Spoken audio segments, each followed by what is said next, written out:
Hello, lacrosse fans. Welcome to this presentation of women's lacrosse. This is Chris Ross, joined alongside Craig Stevens. Craig, welcome.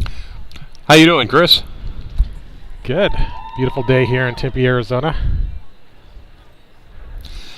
It's a little bit different than your normal November day. Is normally here in Arizona, of course, it's not a cloud in the sky, perfect sunshine, and today we had to postpone the start of the game for an hour because the field was wet.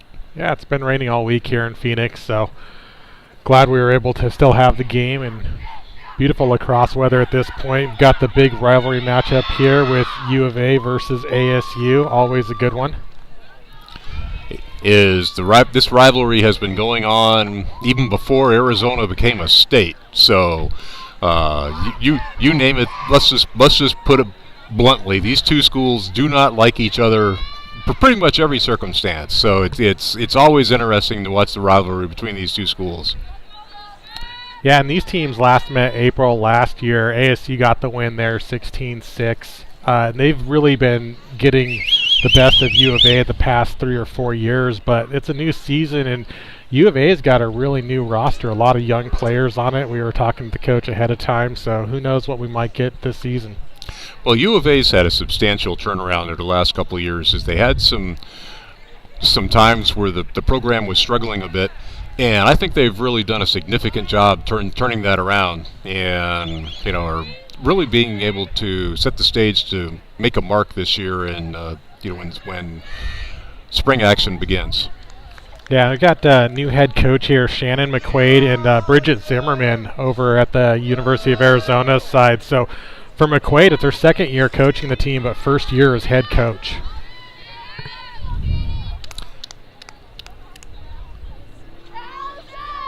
As we're just getting ready to start play. The quarters today are going to be 15 minutes, just running time today. So we'll have our standard 4 quarters, but they won't be stopping for goals or anything like that. We're just going to have a running clock for today's game. Abby Mishler, team captain, getting the first draw win for Arizona. One of the things we can take a look at, Chris, and this will be there throughout the entire game, is Coach McQuaid had told us that they really wanted to be able to work on just strict fundamentals. And so we can be able to keep an eye on that, and the more they can be able to limit those mistakes, obviously the better things will continue to be for the Wildcats.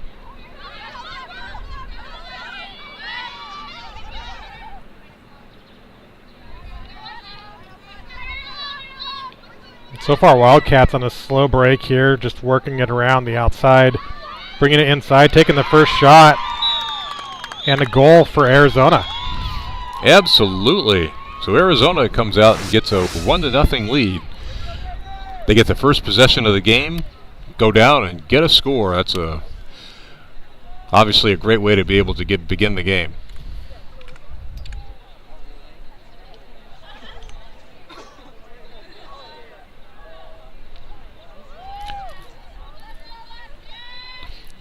One of the things that you just saw was the teams huddling after the goal, and one of the things that will be different when league play starts is there's going to be a 30-second rule for when the goal scores until the face-off at midfield occurs, and that's a significant change. There's going to be several rule changes that we're going to talk about today. The new rule changes are not going to be implemented for today's game. But we will talk about some of those rule changes and some of the differences that you will be seeing coming up in the spring.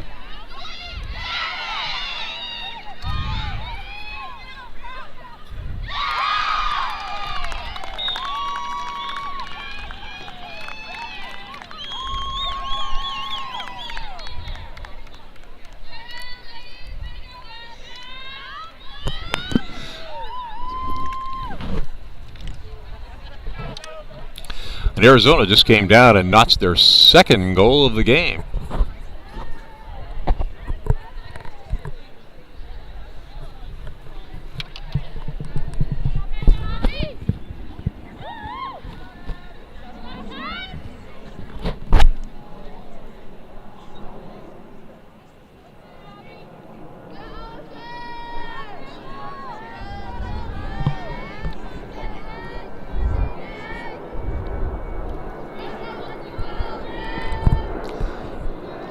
So as we go back to the draw, with the Wildcats having a 2-0 lead over the Sun Devils. So nice draw win there by Karina Velez, number 8. Local player, went off and played at Farley Dickinson for a while. Now back here at Arizona State on the club team. I would say, Chris, one of the significant differences between these two teams, and you mentioned this before, that Arizona has a very young squad. There's not even one senior right now on the roster, where ASU actually has several people that are in their 5th year. So we'll see if that really makes a difference in today's game or not. And a nice look inside and a shot and goal there for Arizona, number 2. That's Bryn Davis. Bryn Davis, another local player here. Absolutely. That gives Arizona a 3-0 advantage right off the bat. So it looks like we very well could have a high-scoring affair today, Chris.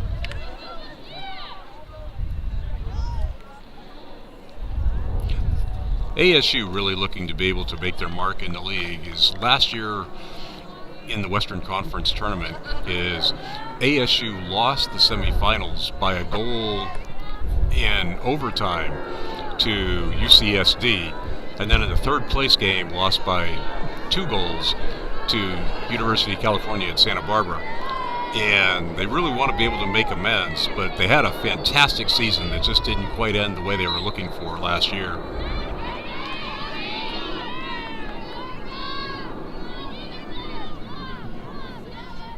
So Sun Devils with a critical draw win here. See if they can get on the board. Well, Sun Devils really only had the ball for just a few seconds for possession time. This possession time has been totally dominated by Arizona. Yeah, and there's an errant pass, and yep, that's a turnover to Arizona. That's going to turn over.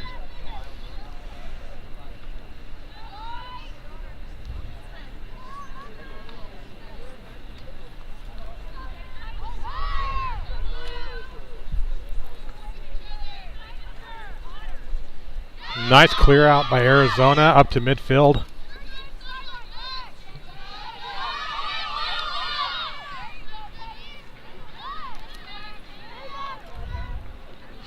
One of the things we're always looking for in these games is the speed of the team and also the movement of the team. Is when the players are just standing around, you're not taking advantage of your speed. Oh, that ball just hit the post on a shot.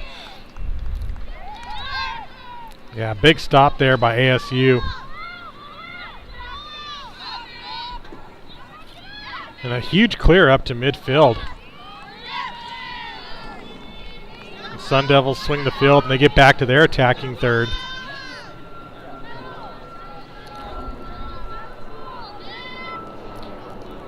Once again, the Sun Devils just haven't had the ball too long in this early part of the game. We'll see if they can decide to control it just a bit, just to keep the ball down at this end.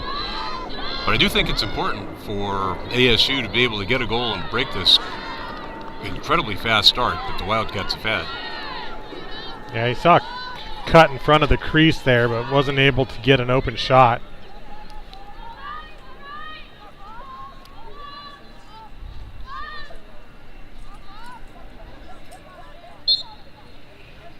That looks like another Sun Devil turnover. So, especially behind the goal, it really looks like the Sun Devils need to be working on their passing, because those are 2 just turnovers that you cannot afford to have.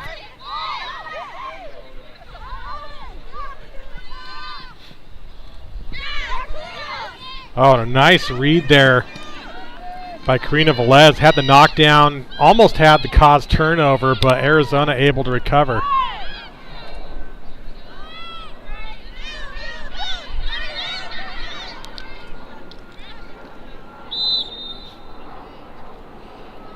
There's a foul called on the play. Yeah, and Allison Davis, the senior, broke that feed up on the inside, and now I've got a free position shot here at the center hash. Looks like Leilani Briggs. And she takes a shot and scores. Yes, it was Leilani nice Briggs. Nice placement there by Leilani.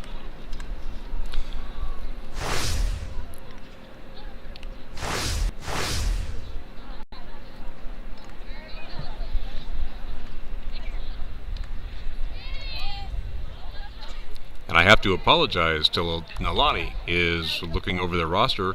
Leilani is a senior, so they do have a couple of seniors on their lineup, but it still is a very, very young roster, dominated with freshmen and sophomores. But that means it's now a 4-0 Wildcat lead. And we're not even halfway through the first quarter of play.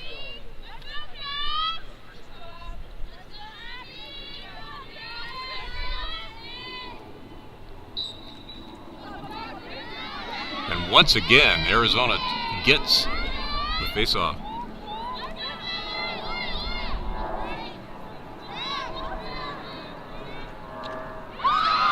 And there goes goal number 5 within just a matter of seconds from the previous goal.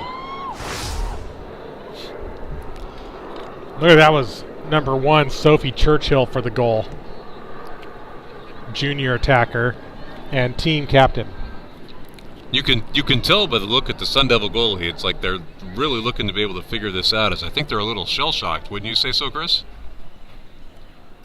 Yeah, I mean, it's definitely not the typical ASU U of A matchup that we've seen. But, you know, definitely a very small roster here on the ASU side in fall ball. And brand new head coach Emily Landrum coming in this season and working with really a new team. ASU, a lot of those key powerhouse attacking seniors graduating last year.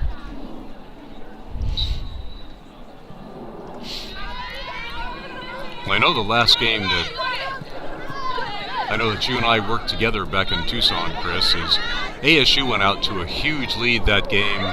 Arizona made a tremendous run to get back into the game, but ASU still wound up winning handily. And it certainly seems as though the Wildcats have closed the gap between the two teams. At least it looks that way so far in this game.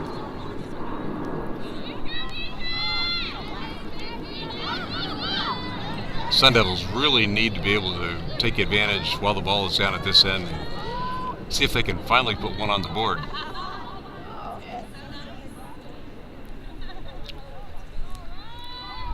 Well, Sun Devils finally getting into a nice settled attack here.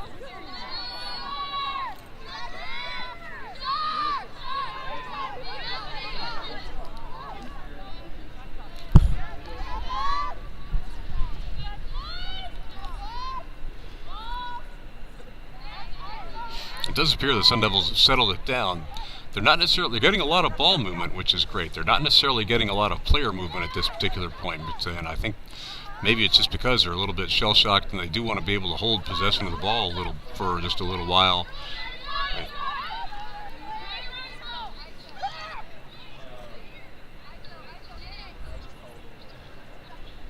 There's a good attack coming from got a shot, but Claire a whistle. Bertzloff.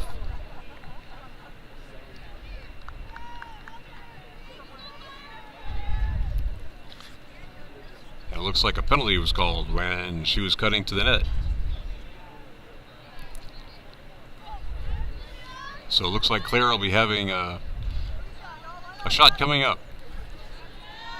Yep, the senior captain, Claire Mertzlift.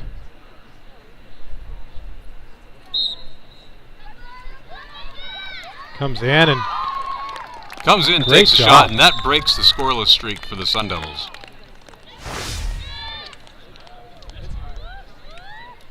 Good job faking the goalie on this. Doesn't take the first shot. Puts it right in the upper left-hand corner of the net. See her move down and then takes that shot up high. Great placement. Well, she had a nice fake. Got the goalie's stick to be able to go down, and it's very difficult for a goalie once the stick is down to be able then to get it back up that quickly to be able to stop a shot in the upper corner.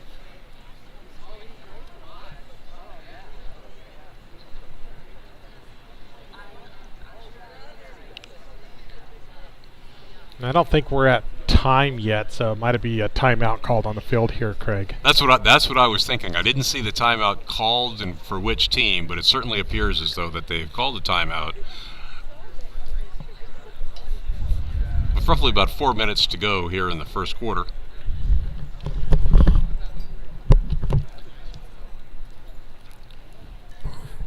And if you're just joining us, the Wildcats have jumped out in front and scored 6 straight goals to be able to start the game and lead the Sun Devils 6-1.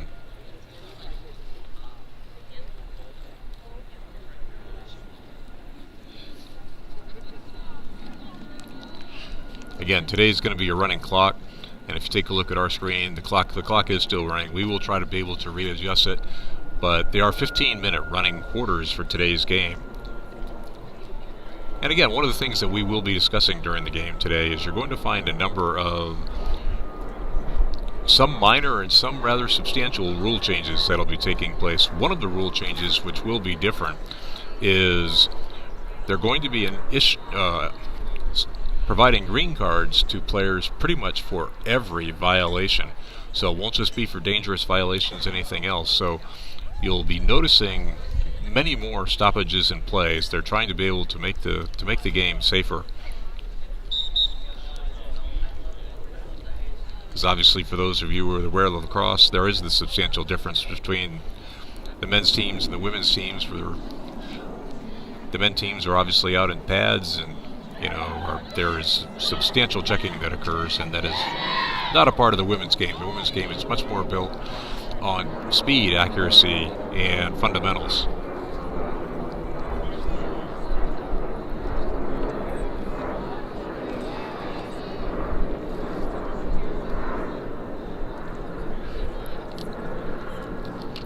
Chris, I was just telling the viewers that we weren't able to stop the clock, so try not to pay attention to how much time is actually left in the quarter as for what you're seeing on your screen, as it is 15 minutes running time, but we do believe it was just a timeout. We don't know which team had called the timeout after the most recent Arizona State goal. And I misstated the score. The score currently is Arizona 5, Sun Devils 1.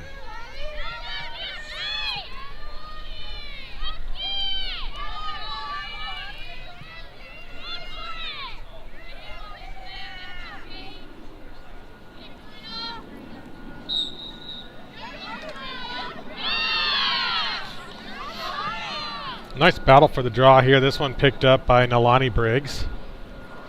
And once again, Arizona wins the draw. They've been winning them quite consistently. And there was a foul called against ASU.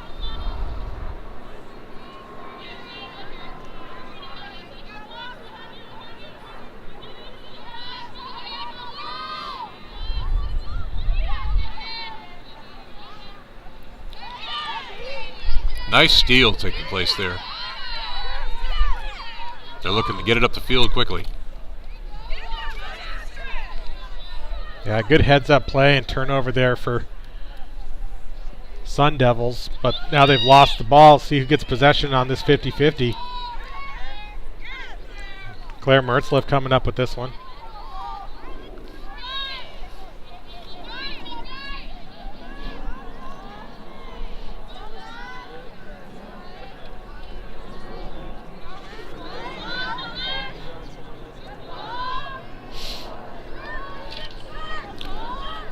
I have noticed an early difference, Chris, is if the Sun Devils really are looking to be able to work the ball around their perimeter, where Arizona had many more people continuing to cut to the net, looking for those people, going in front.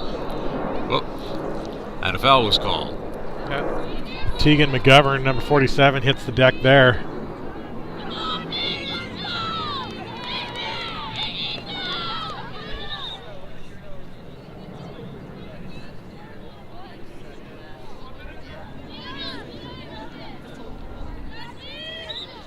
Yep.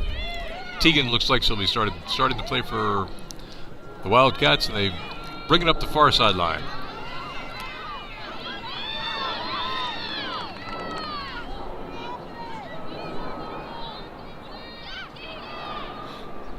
So Wildcats cutting in, looking for that fast break, and they've got it. Shot and goal there for number 39.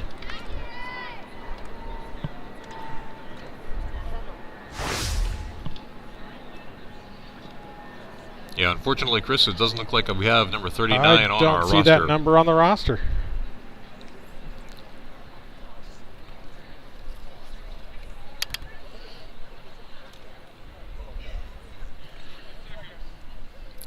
But that does make the score Wildcat 6 and the Sun Devils 1.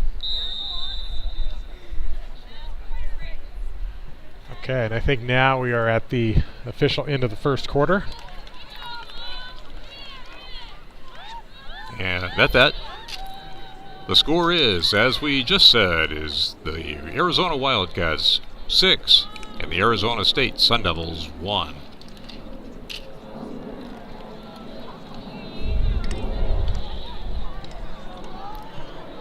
As we discussed, Chris, is in any sport or in pretty much anything that's happening here in the state of Arizona, this by far is the biggest rivalry. So whenever ASU and U of A are together, it gets talked about for an awful long time. Preseason or not, both teams are always looking to play hard to be able to win this game.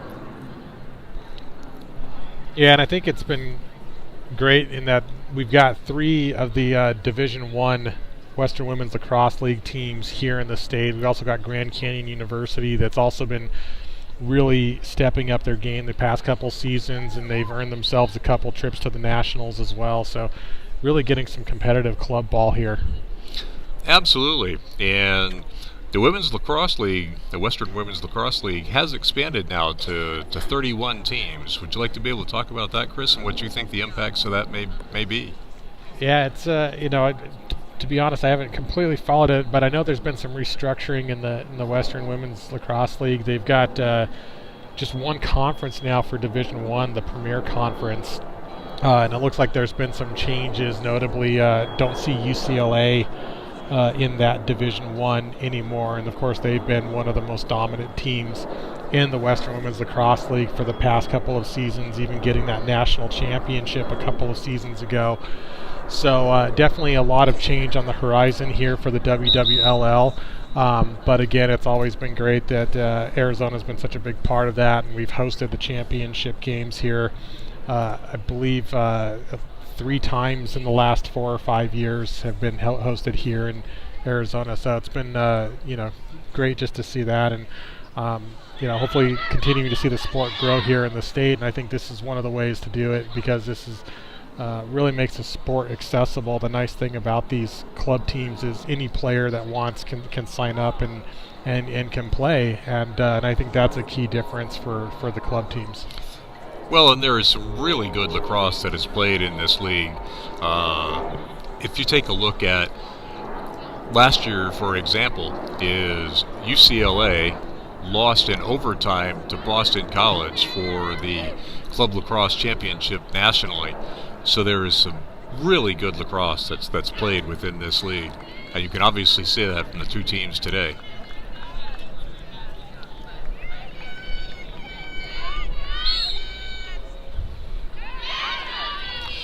Once again, the Wildcats win the draw.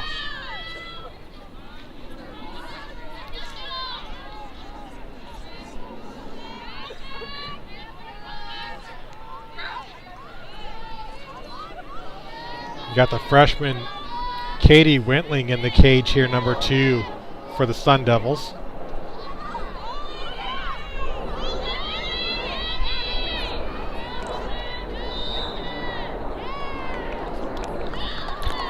There's a turnover by the Wildcats.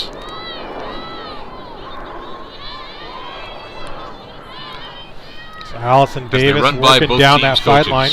You always wonder what that's like when you're running by the coach. It's like the coach is yelling at you, do this, do that, and do the other thing, and you're kind of like, why couldn't I have had this on the other side of the field?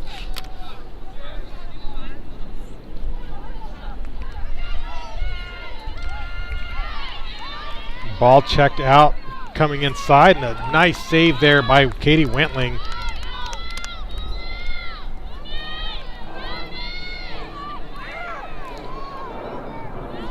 was a nice play by ASU, but one of the things that is very difficult when you get to this level of lacrosse is to have a single player be able to try to cut through the defense. Is when you're watching teams play in high school, you'll see that on a regular basis, but once they get here to college, it's very, very difficult for one player just to be able to get through the entire defense. Is oftentimes you really have to be able to work the ball around quickly, and that's the best way to be able to get as many scores as possible.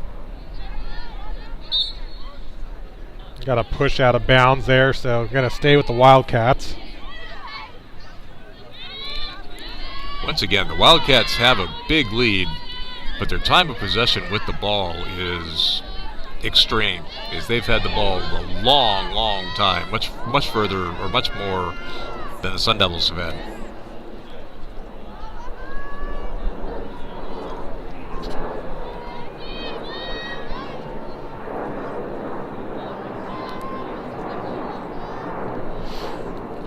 You can see the Wildcats do have some substantial player movement. Sometimes they're having people cutting goals. Other times they're just switching positions back and forth.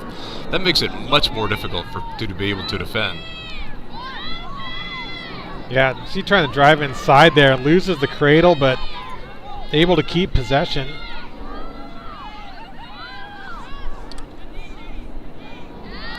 Oh, nice give and go. And a nice goal by number 9, Peyton Moore. That opens up Arizona to a 7-1 lead.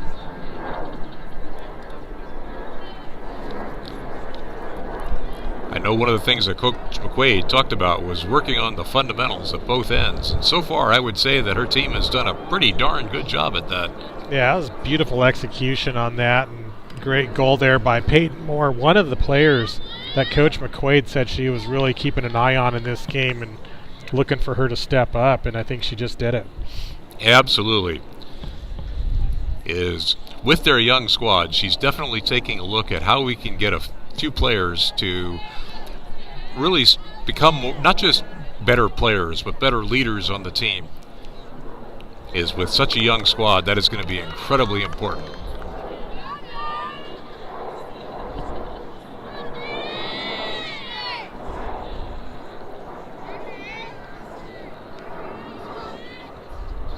So we're coming down to the 11-minute mark,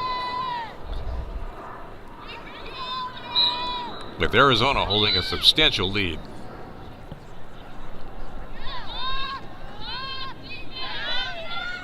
The Sun Devils, perhaps for the first time today, actually get possession after a draw. Yeah, look like that was awarded off an alternate possession, so. Ah, okay. I think it was a missed draw. The ball may not have gone up high enough off the draw. Now errant pass stays in play, so Sun Devils keep possession.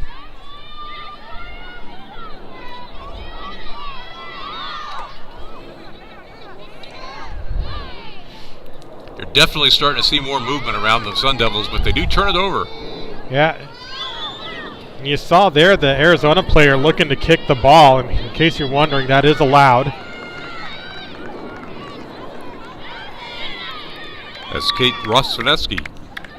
Just took it right down the middle of the field, and Arizona now with possession in the ASU side of the field.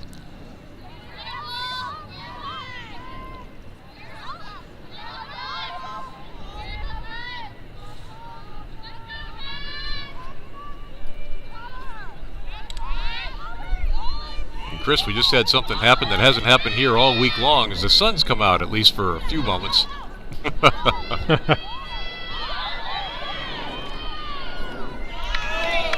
Great look, but even better save by Wentling. What a job. Fantastic pass, nice shot there by Peyton Moore, but as you say, Chris, an outstanding save.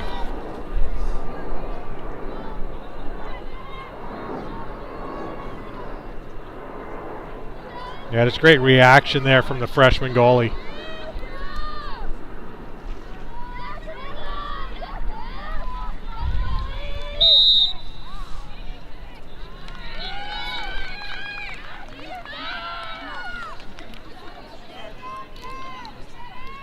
Violation was called against Arizona, so it turns over to the Sun Devils. Yeah, Claire Mertzliff working down the far sideline for ASU. She gets pushed out of bounds.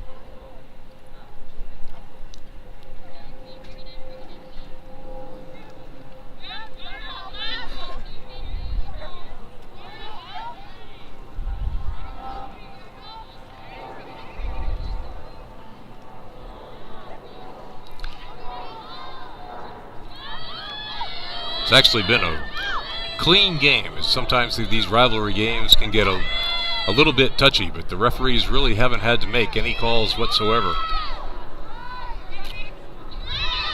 Mertzliff loses the ball on the roll dodge. Picked up.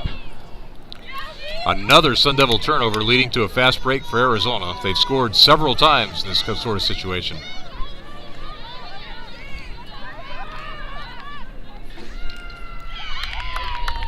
Driving in, and shot, they do goal again. there.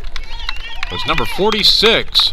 Once again, we don't have number 4. Unfortunately, her name is not on our roster, so we apologize for anyone listening saying, "Hey, we know that young lady." But number 46 did score, making the score Arizona 8 and the Sun Devils 1.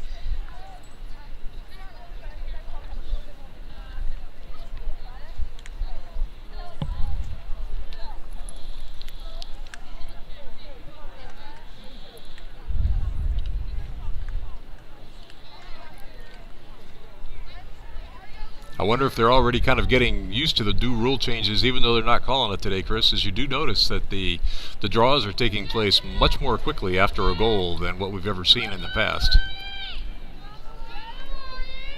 That's true. I think one of the things, though, is we're also not doing stick checks today that you would normally have after the goal, so I'm sure that's a contributing factor.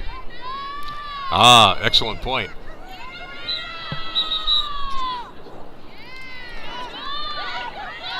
Looks like early movement by Wildcats. Ball gets awarded to ASU. Velez passes up to the restraining line. Hits Sadie Warshaw.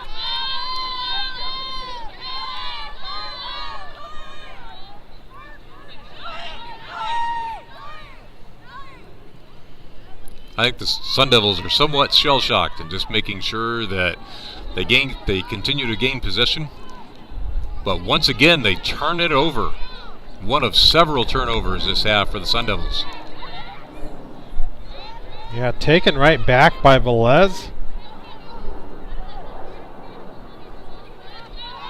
You gotta love the fight there. As Velez gets cross-checked, she'll get a free position shot from the 8-meter.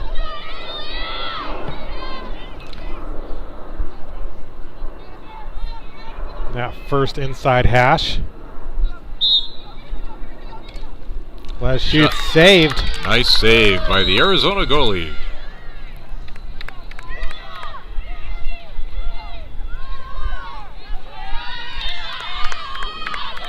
Hits her target.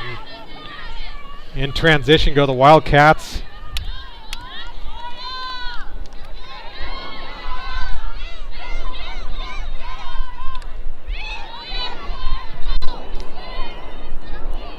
Oh, missed feed on the inside. Wentling out of the cage and pays the price.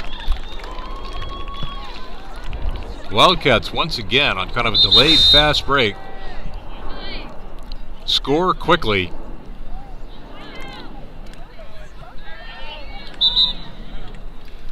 And it appears a timeout has been called by the Sun Devils. Looks like that last goal was Nalani Briggs able to scoop up the GB in front of the cage and gets an easy one. I can understand why the Sun Devils called timeout. The score is Arizona 9 and the Sun Devils 1.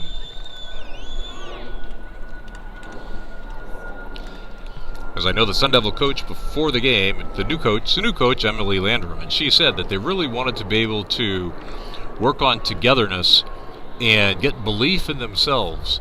And I can't imagine that falling behind this quickly is helping meet those objectives. Where on the other hand is the Arizona coach McQuaid wanted their team to be able to work on the fundamentals on both ends of the field, and they're certainly doing that, especially utilizing the fast break to their advantage. Many of their 9 goals have been scored within just a few moments in transition. Yeah, I was talking with a former ASU player, Riley Wilson, before the game as well, and she really likes the energy on this new ASU team. And you have to keep in mind, right now they've only got about 5 returners playing in today's game, and they expect a few more to be back by spring. But this is really an all-new ASU team for the most part. A lot of brand new players and a lot of players still kind of figuring out the system. And that's what these fall ball scrimmages are for, really. So in that sense, while the lead, of course, is great for U of A, these games don't really count until, of course, the season starts here in the spring. And I think these teams are obviously using these games to kind of work out some of the kinks and get some of the newer players oriented with the game and playing up at the college level. Well, it may mean something to the players, as players obviously always want to be able to win, especially in a rivalry game. But from a coach's standpoint, what they're really looking for is improvement. And are we coming together as a team? Are their fundamentals working? Are the thoughts and whatnot that we're working on in practice being implemented in a real game? So coaches' objectives are always going to be different than players. And we've got 2 brand new coaches. As Emily Landrum, this is her first year. Coach McQuaid is her second year with the team and her first year as the head coach. And that they had a number of different objectives that they wanted to be able to work on. And I think that's really the key. It's not it's not the score, it's not the winning and losing. It's, are they accomplishing the objectives they're looking for from the game? Yeah, I agree. And it's got to be a great confidence boost for Arizona coming out so strong today. They were 1-4 in the conference last season, 3-7 overall. So they have to be feeling really good about how they're looking right now.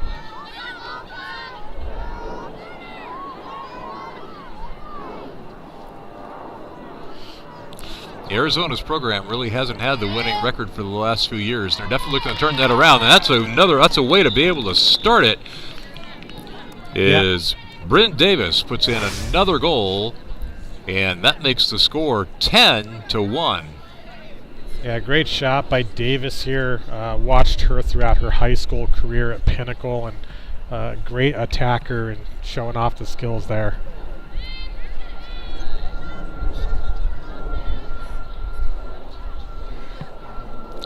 So you have less than a minute left to play here in the first half. And the Wildcats take a 10-1 lead. I'll be the first one to say, Chris, this is not something that I expected to be able to see in today's game. I didn't expect to see quite so many goals, especially in a scrimmage this time of year, and definitely did not expect to be able to see such a large goal differential.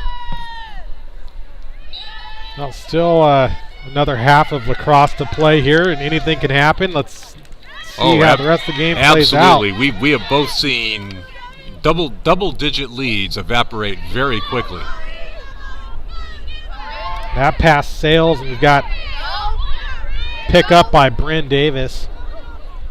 Oh, nice pass in front.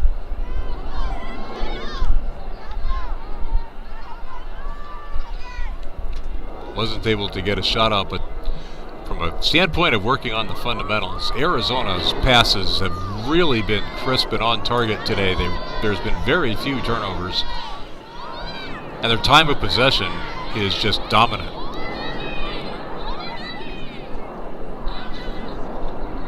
Missed that feed in the middle, and that's really one of the keys to their success today, is Arizona definitely getting the better of these ground balls.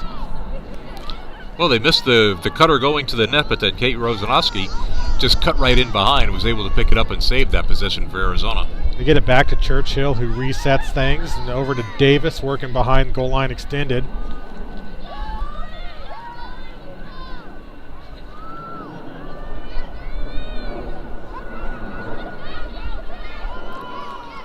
Loose ball, and once again, Arizona gets that 50-50 ball. Yeah, you can see they're almost working on their plays here. They're running the same play from opposite sides of the net.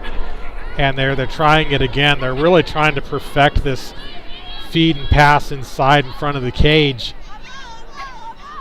And it's really a smart thing to do right now, right? I mean, you've got no better opportunity to perfect this play preseason than going against your rival. Well, they're doing a nice job at finding those cutters coming in through the net, and they try again. Didn't quite work, but they still win the ball and are able to pull it out. Yep.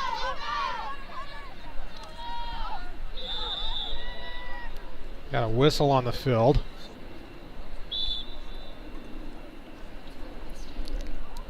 They have a broken stick for number 13, Sadie Warshaw, for the Sun Devils.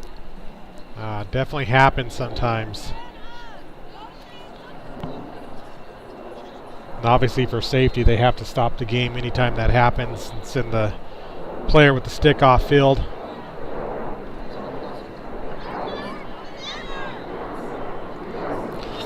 Is that something the officials would notice, Chris, or would the players kind of draw attention to the official when they have a stick usually notice check? pretty quick. I've seen a few broken sticks in my time, and of course that always gives you a sense of what the contact is really like out there. Sometimes it may not look like the contact is that aggressive, but you know, you've got these metal alloy sticks snapping in half, so that gives you some sense of the physicality of this game.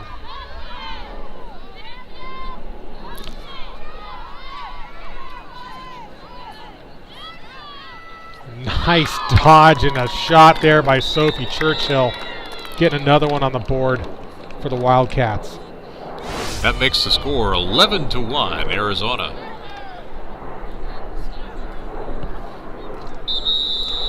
And that ends the first half of play, I do believe.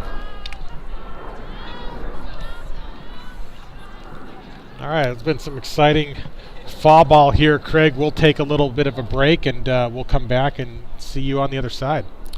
Sounds good, Chris. Make sure you come back and catch the rest of the game here on South Mountain Sports.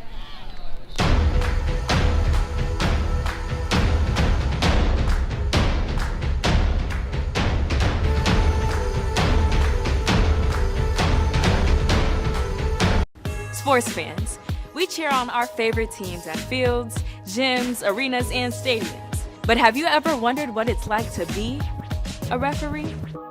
Verbal abuse from fans, parents, and coaches is the #1 reason why many referees are walking away. And they're not being replaced quickly enough by new ones. So put yourself in the official shoes, act with respect, and be officially human.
Welcome back, Craig. It's definitely getting warmer out here with the sun out.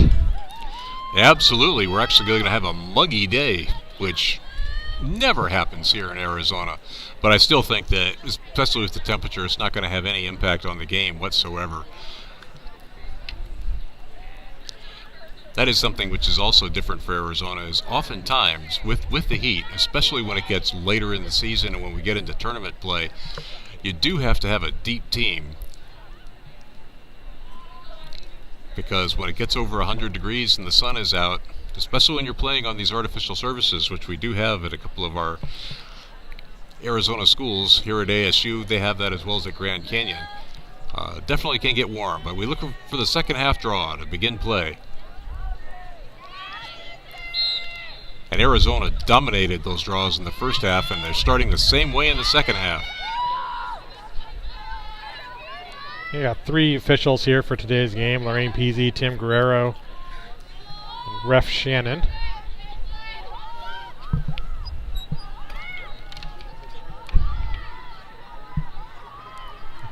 Talking to the officials before the game, they said they're sticking with the 2025 rules in these scrimmages right now, as the WCLA is still determining which rules and how they'll adopt the new NCAA rules coming this season. But definitely some big changes at the NCAA level. As you mentioned earlier, Craig, 30 seconds to get back to the draw after goals.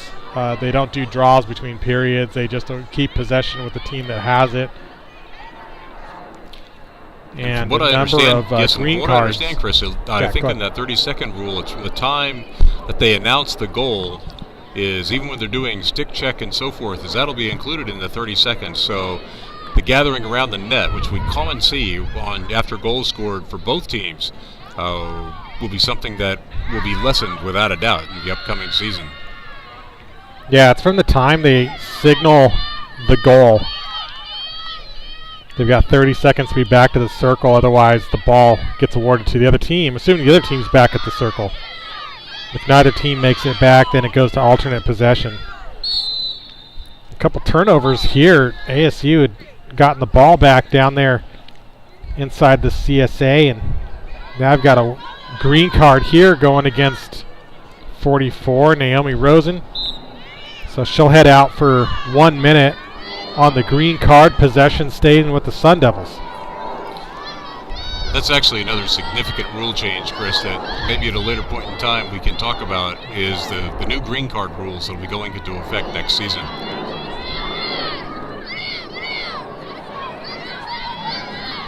Right now the Sun Devils looking to be able to get a goal to make this closer and get themselves back into the game. Yeah, and it's really just been a challenge of keeping possession for ASU here as they've come in and struggled a little bit with their ball handling, but doing a decent job right now. Nice look inside, great reception and shot goal by Velez. Absolutely. So all of a sudden the Sun Devils, maybe the talk with their coach over the halftime helped a bit, maybe the rest, whatever, but the Sun Devils do come out and score the first goal of the second half and cut the lead down. And once again, even though the lead is rather substantial, we have seen double-digit leads go away within a quarter. So no lead is ever safe. But the Sun Devils do need to continue to do those. They've got to cut down on their turnovers, and they need to start winning some of these 50-50 balls, because that has just been dominated by Arizona so far.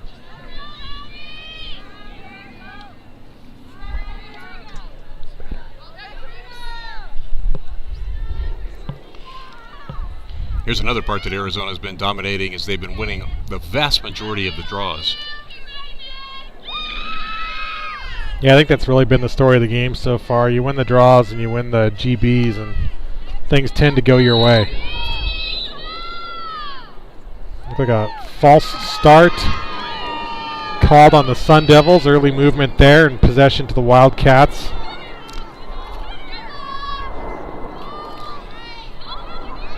The Wildcats really do like to get the ball down quickly, which oftentimes can be able to get to the defense before they truly get set. And you can tell they're doing that even right off of the draws.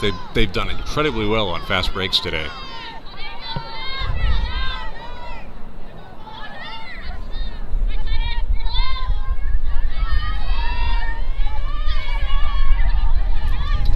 But it would look like the marking by the Sun Devils has gotten an awful lot tighter here. That was a great dodge inside. Oh, the ball went right across the crease. Yeah, Katie Windling made a great one-on-one stop there.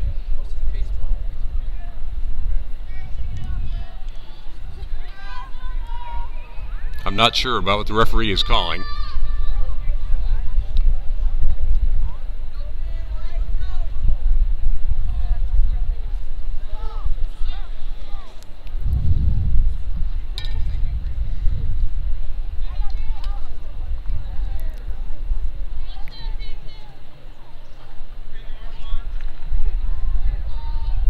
Appears as though they're giving the Wildcats possession on the side.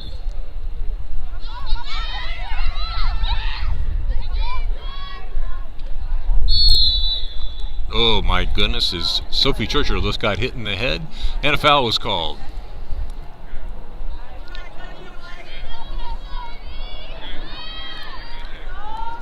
Yeah, got a yellow card.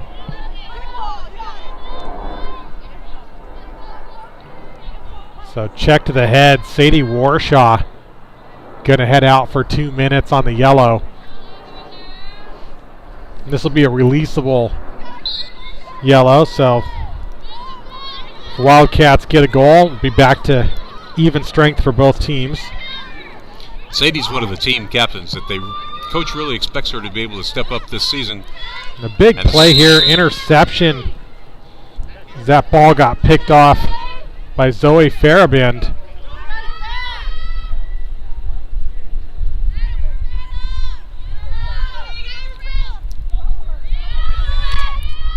Quadruple teamed on the play.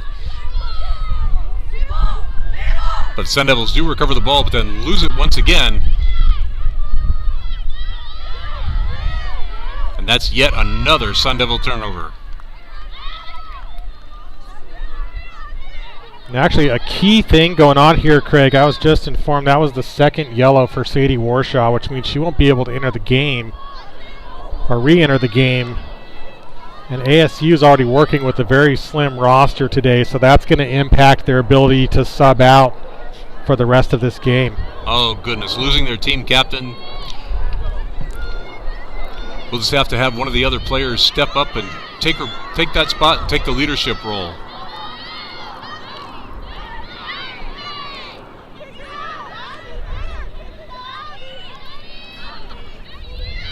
It does present another opportunity, though, to be able to bring the team together, which is really one of the things that Coach really wanted to be able to work on. Coach Landrum had talked to us about that before the game.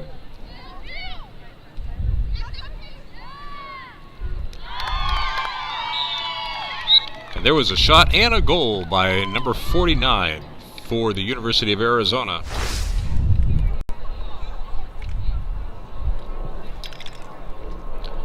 Once again, unfortunately, we're not sure, as number 49 is not listed on our scorecard.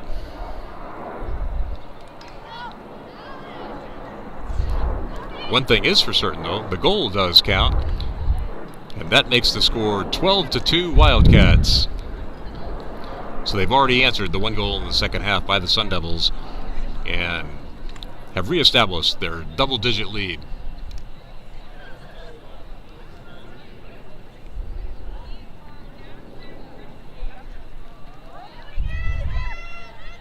So with that goal, that penalty be released, the teams will be back to even numbers, but for ASU, that means without captain Sadie Warshaw for the rest of this matchup.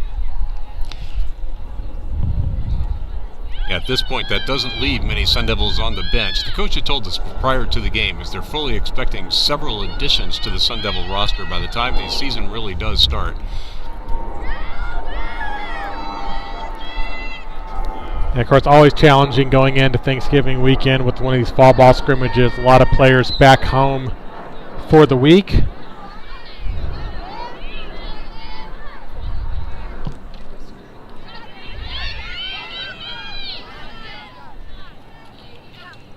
This draw picked up by U of A.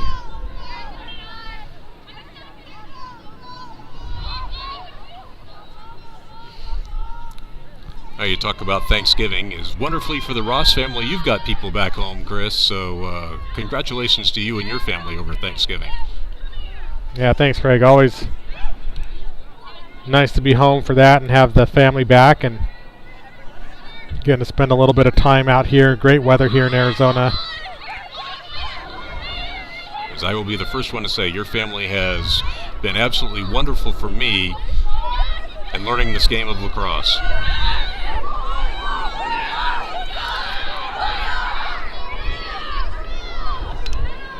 Great transition there by Zoe Fierabend. Getting the ball back over to the attacking third for the Sun Devils. Looks like they're going to wait to get everybody in position and set up the attack formation.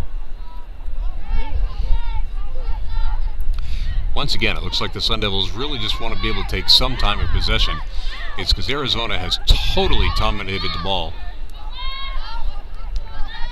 Well, it definitely takes a toll on your defense, right? They just need a little bit of time to have a break.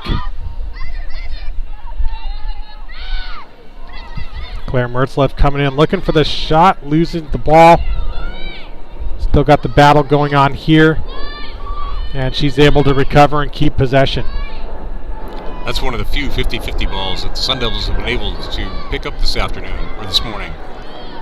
But this time, you see pressure on the pass, makes the pass go a little short. And Wildcats capitalize. They pick up, come down the near sideline here. Oh, a nice run going down the sideline. Yeah. We are playing on the maroon boundary lines. Once again, Arizona was looking for that fast break to be able to see what kind of options that they had, but a nice defensive play by the Sun Devils takes it away. Whistle's going to bring this one back.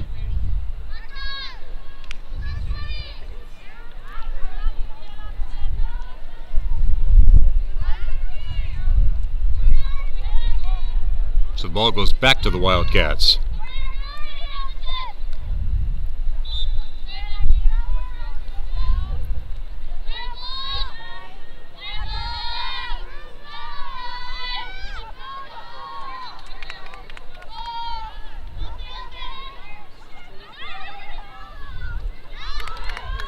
Look inside and a shot, and this one is wide. Once again, even the hustle play by Arizona. Well, nice work there by Allison Davis, backing up that shot, being closer to the ball as it went out of bounds, and that results in Sun Devils getting possession here.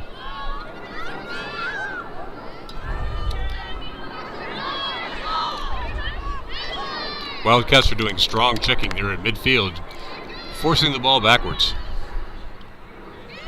And there's another Sun Devil turnover. Yeah, I think Wentling was on the mark there, but picked up and driving down. Another shot and goal for the Wildcats. That was number 49 for the Wildcats.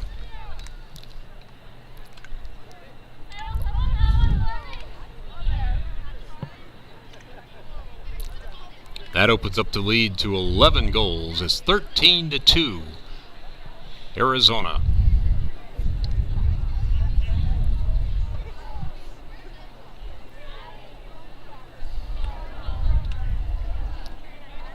And certainly if they keep this up, it'll make for a much happier ride for the 2-hour drive back to Tucson.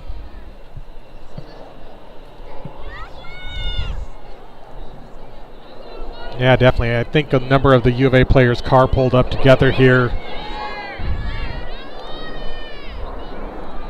So I imagine they'll probably look for some lunch nearby before they head back down.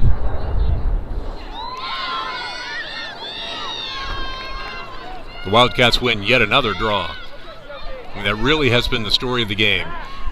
And another goal on a fast break.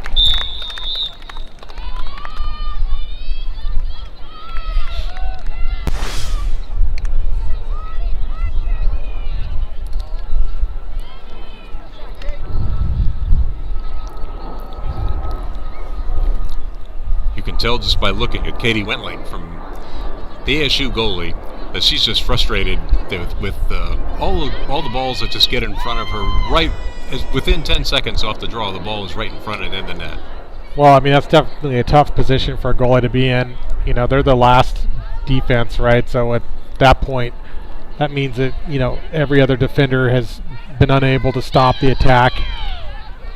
And as a freshman former goalie myself, that's what I always used to say, is that everybody else had to screw up before the ball went by me. So at least that's what I told everybody. But once again, Arizona takes the ball right off the draw and has it right in front of the net.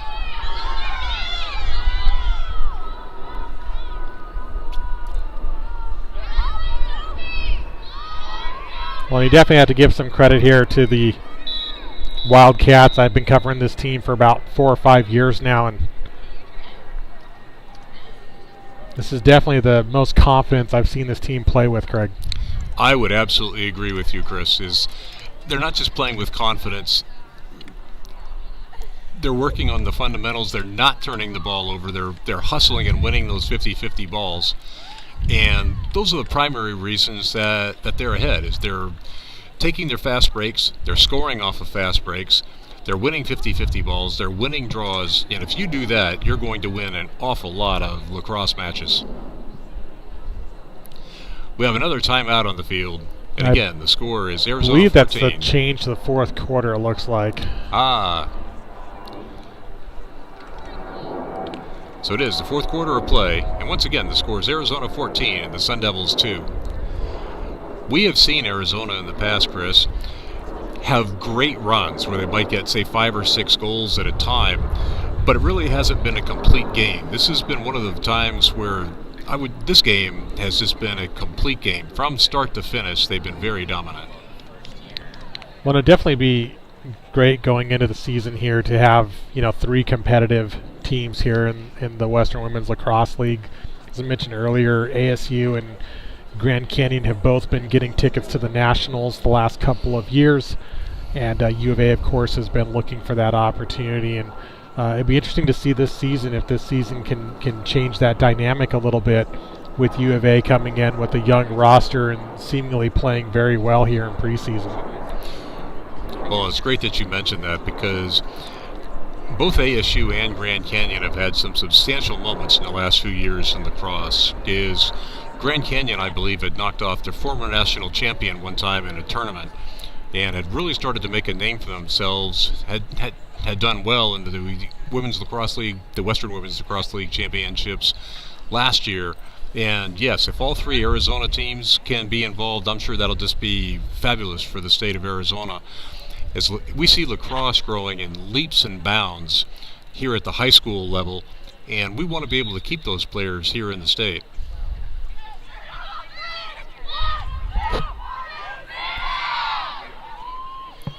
Of course, if we zoom back here and look a little bit, we've got the Michael Crow construction project going on behind us here, Craig. Well, I think that the state bird of Arizona has changed to a crane. Of course, Craig referring to the immense amount of construction happening here in Tempe around the ASU campus. Just a ton of expansion and growth going on just behind us here from where we're playing out here at the ASU recreation fields in Tempe. Now, one of the things that you are definitely seeing here in Greater Tempe is the area has been well developed for years and years, but there were several small buildings, and what you're finding is those buildings are being torn down, and 15, 20-story buildings are taking their place. And it really is to be able to accommodate the massive growth that we're having here at Arizona State University. But ASU wins the draw. Yeah, nice snag off the circle by Claire Mertzlift.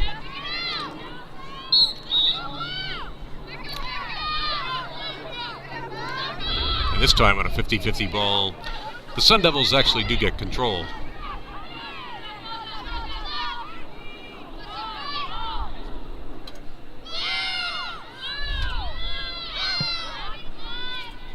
You can almost feel how hard they really want to be able to make sure they get this goal to be able to start the 4th quarter.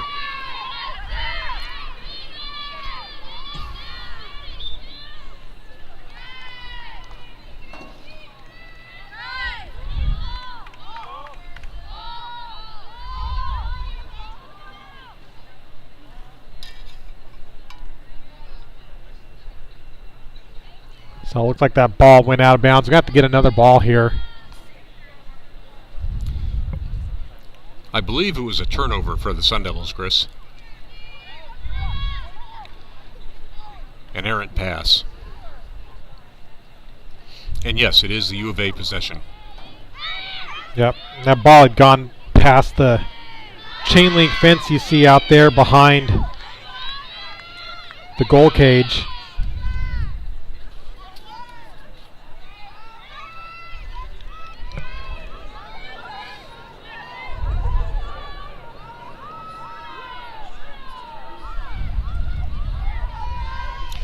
One of the things I think that will be different today, especially because this is scrimmage, with this kind of lead and without a shot clock, during the regular season, you'd often be able to see the team with the lead just be able to maintain possession of the ball. I doubt that'll happen today, is the teams are really looking to be able to work on different things to be able to get ready for the upcoming season. Yeah, I mean, you've got 60 minutes here basically to practice all your plays, work out the kinks, test players at different positions. And you really don't want to waste any of that time. The Sun Devils now coming down at a fast break. As Katie Thomas had the ball going down the middle. Nice 50-50 battle here, this time picked up by ASU.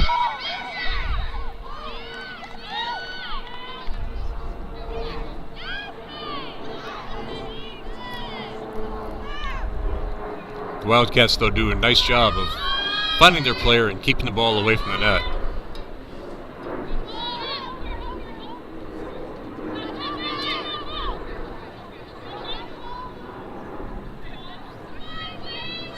Claire Britzloff has it right up front.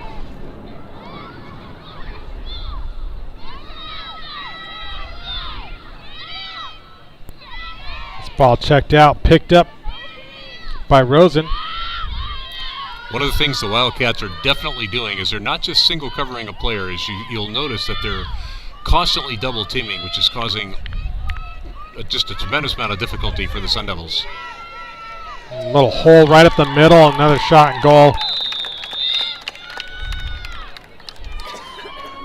Once again, this by number 46 of the Wildcats, and again, they quickly get the ball down the field in front of the net before the Sun Devil defense really gets set.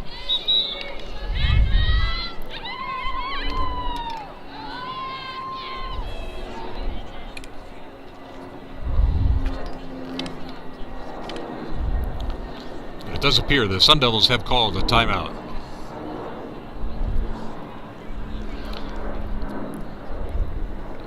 So the score is Arizona 15, Arizona State 2.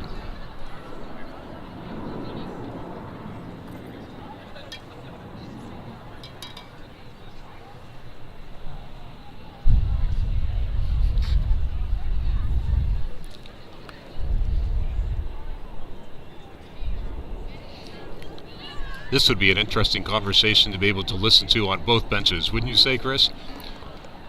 One is just trying to be able to build up the enthusiasm on their team. The other is probably saying, hey, we've accomplished pretty much every objective so far, but we don't want to let up. Yeah, I've been on the other side during some of these scrimmages, and they're usually pretty lighthearted in the sense that, you come into these knowing that these games are for practice, for testing things out, and, hopefully neither bench is too worked up about it either way. You definitely want to see what you're capable of and how you're looking, but there's still a lot of adjustments, and we're in November, so we're still about 3 months out from games really starting here, and ASU's got a lot of players that they expect to come back here in the spring, so definitely these preseason fall ball games can be a little bit of a preview of what's to come, but teams usually still look quite a bit different come spring. You can take a look at that at any sport, where if you take a look at their preseason, you could go 0 and whatever for the preseason and then suddenly do fantastic. It all depends, are you meeting your objectives of the preseason? And I'm absolutely certain that Coach Landrum at this point is just saying, let's finish strong, let's give ourselves a good positive outlook as we conclude this game.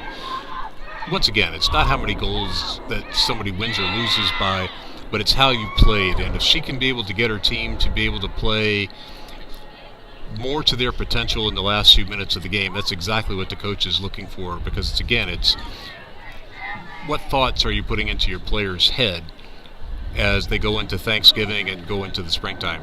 Yep.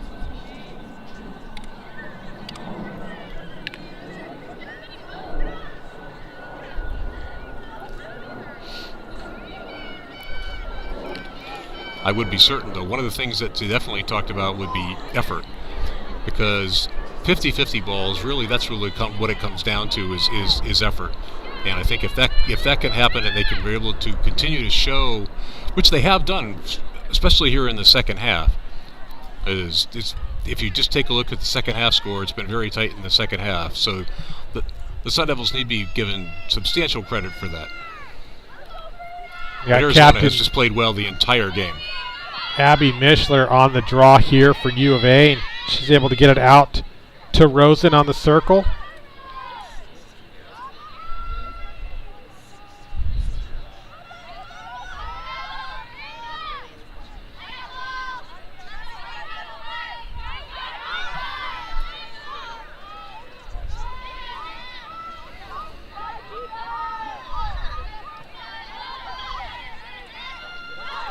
Nice snag.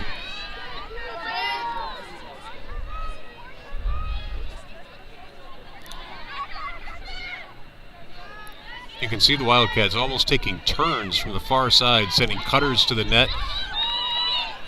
which once again, number 46 tried that, but the ball was knocked away. But once again, the Wildcats come up with that 50-50 ball. Yeah, Fiera Bend in on defense there, knocking that one away.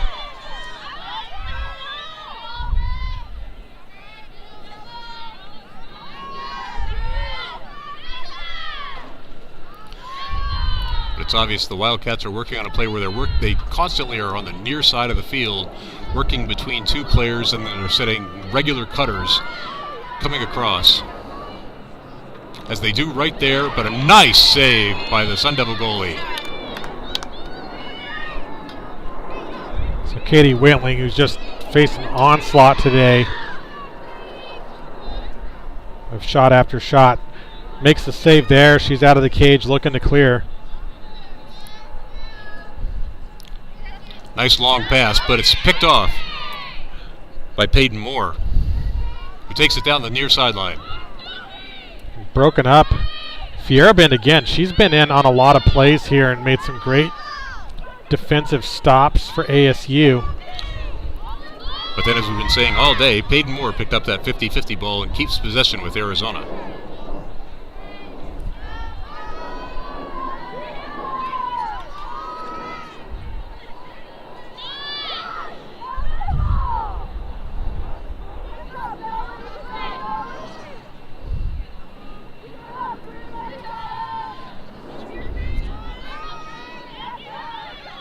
Now they're working it on the far side, but doing the same thing as they're setting cutters in front of the net, working on the far side.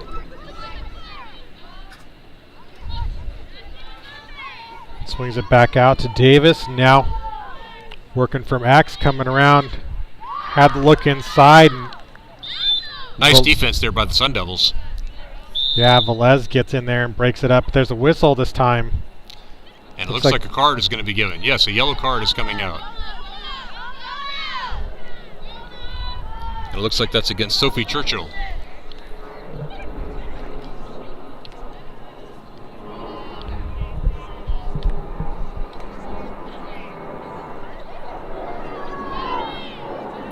So that'll be advantage for the Sun Devils.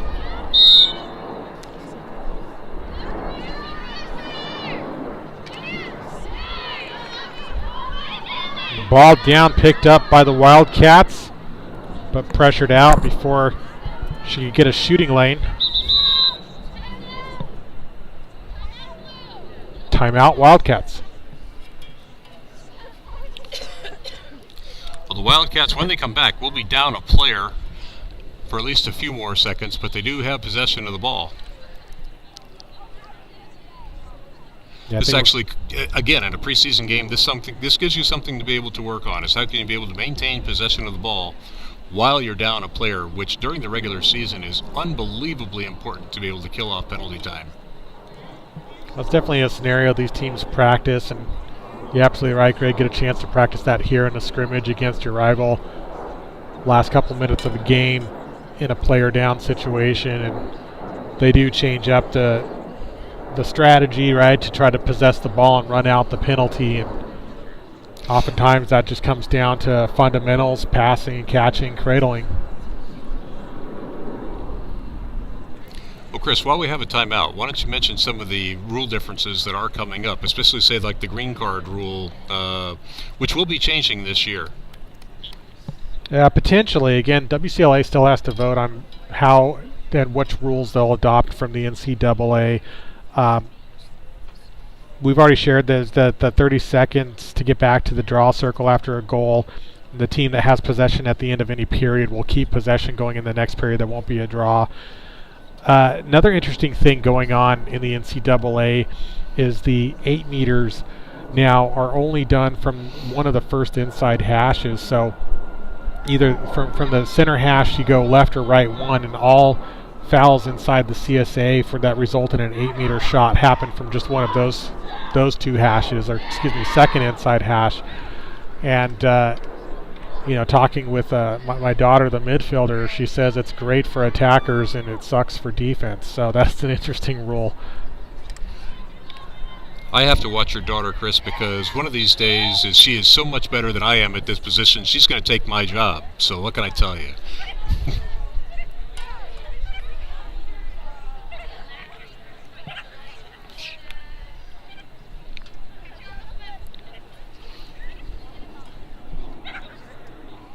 Yeah, I do think that's an interesting rule change. Like, one of the things I always found interesting is when you had a penalty that put you out on that hanging hash, which is a terrible angle, and you see the attackers sometimes able to thread that needle and make the goal from that angle, but oftentimes they look for the pass and the assist instead in that situation, or they just pull it out and don't take the shot at all. It's really difficult to be able to score from that position of the field, and yes, I've seen that many, many times. It's like, yes, we have the advantage, but they just pass it out and start working the ball around.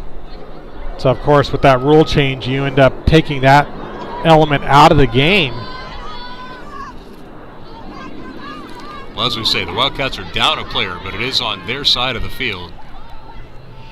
So we'll see what their strategy is. This is one of the things, again, coaches really want to try to be able to do is have their team work on scenarios, which will be incredibly important to them.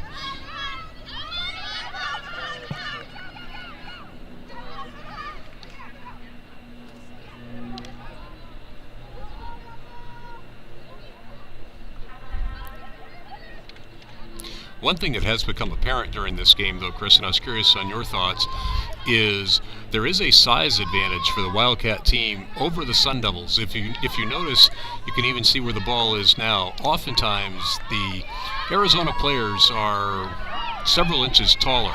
Do you believe that would give an advantage to those players or not? It's interesting. My wife has very strong opinions on this one. Maybe perhaps at the draw, but oftentimes, both in the women and the men's game of lacrosse, being taller is not necessarily an advantage, and a lot of the best players out there, right, tend to be more kind of in the middle in terms of the height range, but it comes more down to the stick fundamentals, the agility, the footwork, and that lax IQ comes into play quite a bit as well. So you see good players of all sizes, but I don't think this is a sport where being taller is necessarily an automatic advantage. I would absolutely agree with that, as I know in some of the high school championships that we've covered in the years there has been a relatively short player that has absolutely dominated and scored 10 goals a game. Nice low save there by Wentling as she's able to get this ball out. But you got the double team, the tough ride from the Wildcats slowing things down. This pass from Velez sails to the near sideline, stays in bounds, picked up by Arizona. Once again, Arizona picks up that 50-50 ball and then quickly gets it down to the other end of the field.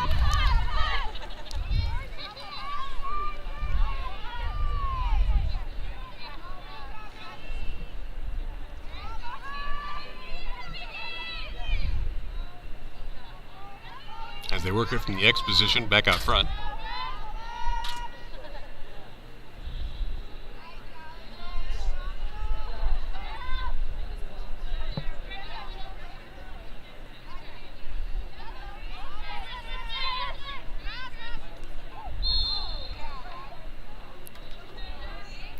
A shot was taken, but a whistle came. Yeah, I think that's going to be a dangerous shot or dangerous follow-through. You got the yellow card going. Absolutely. For those that aren't familiar, Chris, why don't you take a moment and talk about what a dangerous shot would be, as obviously that's something rather specific to lacrosse. Yeah, part of it is that when they shoot, it has to be safe. They can't follow through with their stick where they would hit another player in full swing.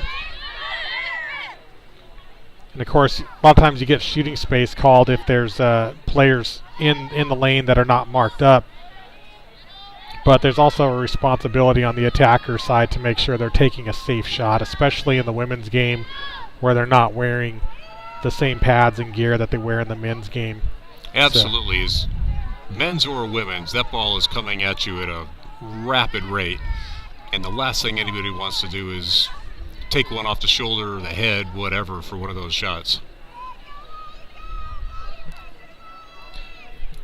One of the things I think, though, for Katie Wentling is they've been just bombarding her with shots all day long, and she has to be proud of what was been happening for the second half, as the second half goals have been much, much closer.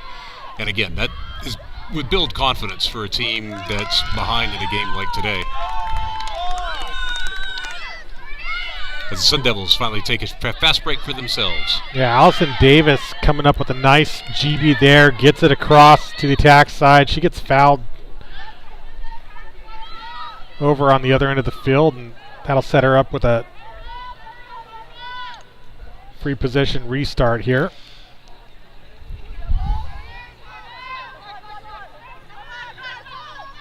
I think back to Wentling, Craig, you know, as being a former goalie yourself, you have to have a very short memory as a goalie. Without a doubt. It's not how many you've given up, it's that you just can't give up any more, regardless of what the score is. And your team is very, very dependent on you. Velez switches left. Nice stick work coming in, makes the smart call and doesn't take that first shot, takes the second shot. That one's knocked down.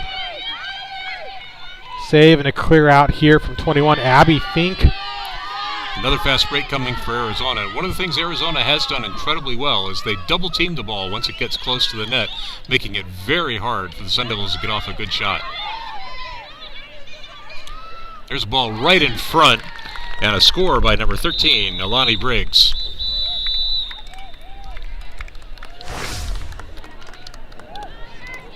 All right, I think this will be the last goal of the game. Looks like that whistle is signaling that's our final time. I think certainly numbers favoring U of A in this one as they had fresher legs towards the end there, but great opportunity for both teams to step back and look at what they're doing well and what they need to work on ahead of this spring season coming up, Craig. Absolutely. As I think when the Sun Devils take a look at it, they can almost discount the first half and say, oh my goodness, for whatever reason we just didn't do well the first half, but they did much, much better the second half and have a number of things that they can be able to build on. Arizona absolutely can build on pretty much the entire game. I would think they did exactly what their coach was hoping for, is working on their fundamentals. I think they did find some new team leaders, and I would say that they accomplished their objectives. And certainly in the second half, I think the Sun Devils accomplished their objectives as well. Absolutely. Well, thanks again for tuning in here to South Mountain Sports. This is Chris Ross, and if you enjoy what we're doing here, feel free to head on over to southmountainsports.com. You can make a tax-deductible donation here ahead of the end of the year, and those donations do go into our scholarship fund to help players with equipment, team travel, and team fees at the high school level. And we also support the college club teams here that are self-run and self-funded, and helping them, especially if they get, for example, a bid to the Nationals, and helping them with that travel expense as well. So if you'd like to support us, please head on over to southmountainsports.com and you can make your donation there. And with that, thanks again, Craig, for joining us today on the broadcast. This is Chris Ross, South Mountain Sports, and we'll see you in the next one. I'm Craig Stevens. Have a happy Thanksgiving.